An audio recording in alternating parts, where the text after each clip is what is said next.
was a writer's best friend. There was no one more encouraging or generous to other writers, particularly young women writers.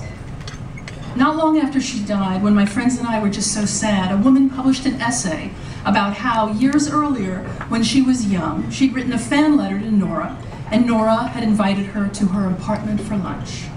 And the young woman went, and I feel certain that they had chicken salad, and that Nora told her the recipe, which involved some special ingredient that you could only get on 29th Street on Tuesdays and Thursdays between 3 o'clock and 4:30.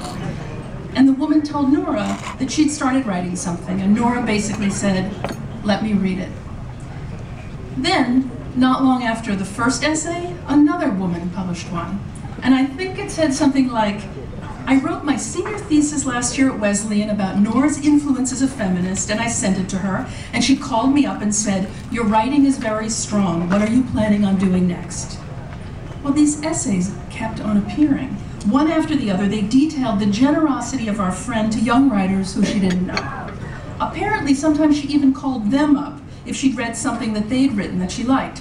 And they went to her apartment, and I bet they stayed for hours. Now, this began to seem a little surprising. I started to imagine Nora's apartment, a place that I always loved to visit, as suddenly filled with young women writers.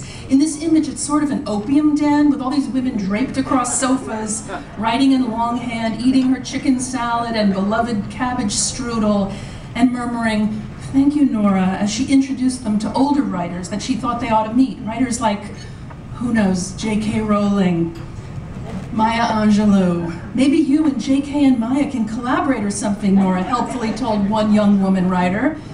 Or at least this is what the young woman writer told the Daily Beast. But come on, is it possible that she did so much for so many people? Well, she did a lot for me. This sounds like one of those stories where somebody says, "I didn't used to believe in UFOs, but one day I was walking in my cornfield and this thing appeared." Nora Ephron appeared in my life in the late 1980s, wanting to option my novel. She was planning to direct the movie as well as co-write it with her sister Delia. The movie would be about a stand-up comic and her two daughters. Nora and Delia invited me to join them as they went to check out some women comics at little clubs around the city.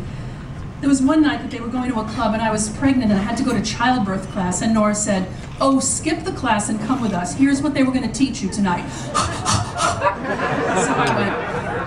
And in the name of research, we waded through all these summer's eve feminine hygiene product jokes performed by big-haired women in those Dress for Success 1980s blouses. You remember those blouses? Lily Tomlin once described that fussy thing at the neck, sort of like a scarf, sort of like a tie, sort of like a ruffle, and it doesn't threaten anyone because you don't look good in it. The movie became This Is My Life, a tender, charming comedy which tanked at the box office, but still has a loyal following among very smart women, not to mention a great Carly Simon soundtrack, and we became friends for the next 24 years. I'll always have that movie to look at, but I won't have Nora, which seems so bewildering to me and apparently to many other women writers. She was the one we learned from. Her sensibility was the same in person as it was on the page. She was the person who wrote, "Oh, how I regret not having worn a bikini for the entire year I was 26. If anyone young is reading this, go right this minute, put on a bikini, and don't take it off until you're 34. And she also wrote, "If pregnancy were a book, they would cut out the last 2 chapters. And also, when your children are teenagers, it's important to have a dog so that somebody in the house is happy to see you." That is true. And it has become horribly clear to me that I am probably the only young woman who ever worked in the Kennedy White House whom the president did not make a pass at. Perhaps it was my permanent wave, which was a truly unfortunate mistake.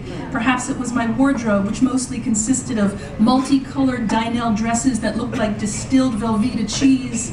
Perhaps it's because I'm Jewish. Don't laugh, think about it. Think about that long, long list of women JFK slept with. Were any Jewish? I don't think so. No. And as she told the Wellesley graduating class in her commencement speech, "Whatever you choose, however many roads you travel, I hope that you choose not to be a lady. I hope you will find some way to break the rules and make a little trouble out there. And I also hope that you will choose to make some of that trouble on behalf of women.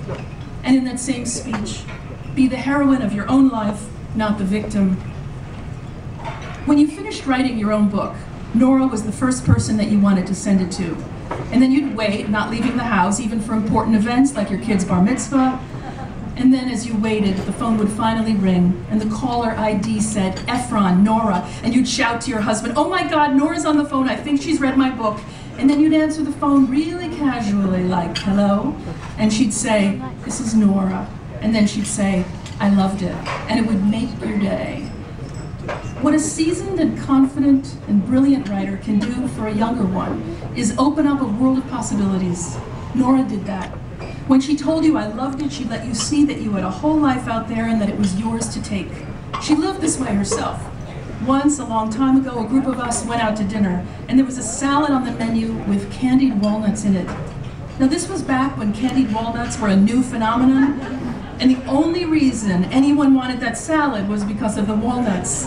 And the waiter went around the table and everybody ordered it, and then he got to Nora, and she asked for the salad too, with double walnuts. It wouldn't have occurred to the rest of us to do that, to ask for a little more of life. Nora was constantly handing out her own version of double walnuts to the friends she loved, to the writers she encouraged. It's staggering to me to think how much work she did in her life. That early journalism, those essays, plays, and screenplays, and that one shimmering, devastatingly funny novel. She did all this fearless, serious, hilarious work, and yet she still had time to be a cheerleader for talent wherever she saw it. So as for all those women who wrote about Nora, what I wanted to say to you is that I know you didn't make any of it up. I know it really happened, and just like me, you were so lucky. Now we need to keep working, which is what Nora always did. And I don't think there's anywhere better than a room full of writers to say that when you're working, you just feel great. Nora Ephron's legacy is strong, her body of work is wonderful, but she's also given her writer friends a way forward and a way to remember her. It's really pretty easy. All you have to do is read the work of someone new and talented and call them up and say, I loved it. So thank you. And now we're going to hear from Nora herself and from the actors who were given such great material.